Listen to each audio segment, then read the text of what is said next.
Hi, I'm Brad Garlinghouse.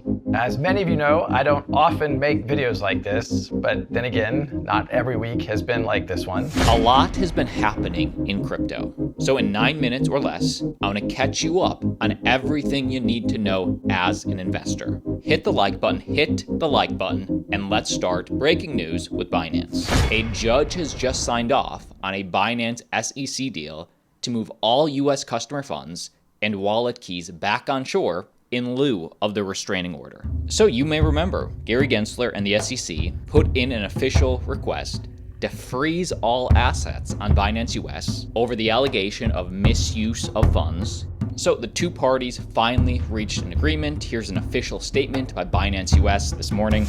We want to provide an update on the current battle Binance US finds itself in with the SEC. We're pleased to inform you that the court did not grant the SEC's request for a TRO, temporary restraining order, and freeze of assets on our platform, which was clearly unjustified by both the facts and the law. So, what happened?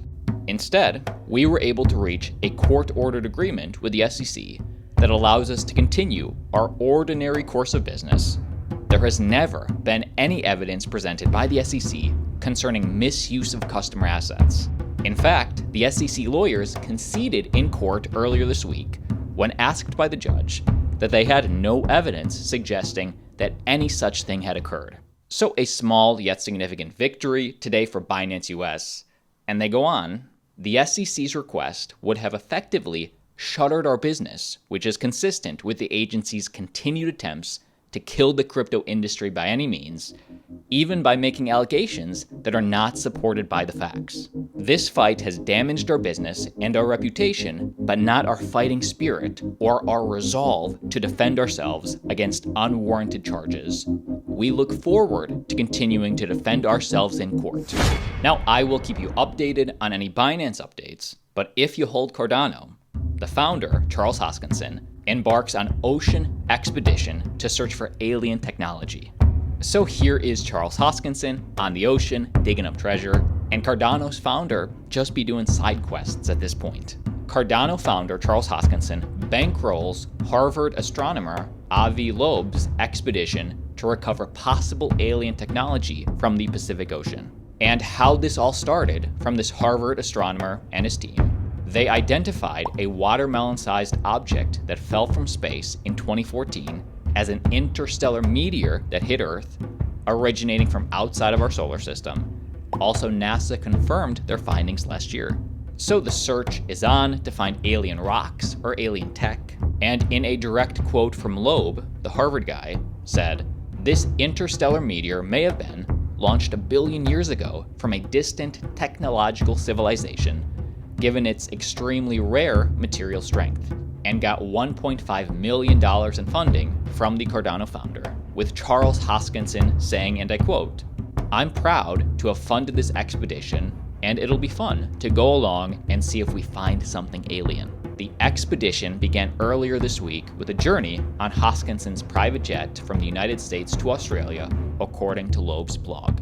If you hold Cardano, I'm going to keep you updated on what they find. Charles is posting videos. I will keep tabs on this. And keep in mind, Bitcoin for payments, Bitcoin for global remittances, that's a digital public infrastructure for payments. Unlike SWIFT, unlike Visa, the current systems, Jack Malders explains. Yeah, I mean, we let customers buy and sell Bitcoin, and we use the technology to improve payments. I mean, you're talking about there's a digital public infrastructure for payments. I'm just going to moment of silence for that. That's insane. SWIFT is not public infrastructure for the world. Visa is not public infrastructure for the world. It's like a park that we all share, a public utility that we get to all utilize for the benefits of our own lives. It's owned by no one, accessible by everyone. So we're taking new digital public infrastructure, which, by the way, guys, think of it like the internet. The internet is global, open, public infrastructure for the world to communicate. Really, really powerful thing, really, really enhanced humanity, really changed lives, and really empowered fundamental human rights and human freedoms, freedom of speech. Bitcoin is very similar for money and for property rights. And so we use digital public infrastructure to make financial transactions faster, cheaper, more global, more inclusive. It's really cool stuff.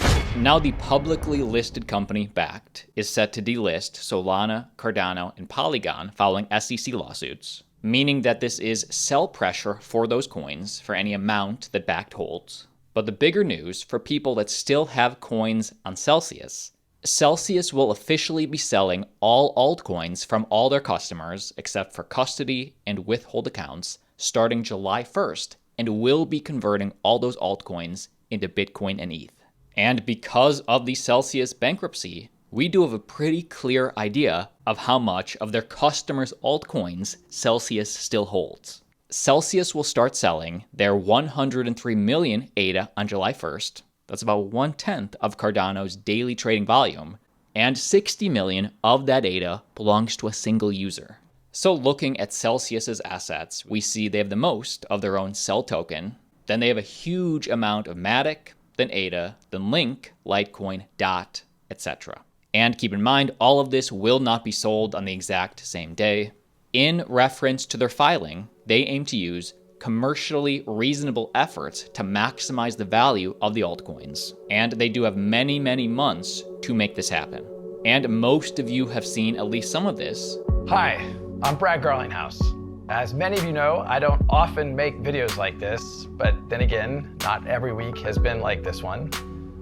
A few days ago, after 2 years, 7 court orders, and over $100 million in legal bills, the Hinman speech documents, including internal SEC emails and comments leading up to this now infamous 2018 speech, they've finally been unsealed. And if you want a recap on what these Hinman documents are, seek out this video. Hinman's speech created new factors to determine if a token becomes sufficiently decentralized to no longer be considered a security. At best, these documents show that senior officials at the SEC couldn't agree on the law and told Bill Hinman directly he would confuse the public even more about the rules for crypto. At worst, they show that Hinman deliberately ignored the law, and he tried to create new laws, something only Congress can do. And while he was a public servant, Hinman received millions of dollars of payments from his law firm, which was part of an alliance with others that had a vested interest in this speech. This speech isn't about any one token or any one blockchain. This is about showing the extent to which the SEC has relentlessly pursued enforcement actions against crypto players while professing fake open arms and calls to come in and register, all the while lying about their so-called guidance. When the lawsuit did drop against us, days before Christmas, a very Grinch-like touch, they made it personal. They sued Chris Larson and they sued myself, alleging we should have known all along that XRP was a security. You can now see plain as day, they couldn't even agree amongst themselves. And to me, it still seems like they can't. The SEC is looking to kill crypto innovation in the United States, and its current chair, an unelected bureaucrat I might add, is weaponizing the lack of regulatory clarity to exert jurisdiction over the entire crypto space. This is the definition of putting politics over people. It's the pursuit of power over sound policy. The SEC tried to bully us into acquiescing. Thankfully, we have had the resources to fight back. Ultimately, as our lawsuit comes to a close, for so many others, it's just starting. The fight for clarity has to continue. I just want to conclude by saying to my colleagues here at Ripple, to my family, my friends, everyone who has supported us over the past 2.5 years, and certainly to the whole of the XRP Army, a very heartfelt and a very genuine thank you for that support. Like always, see you tomorrow.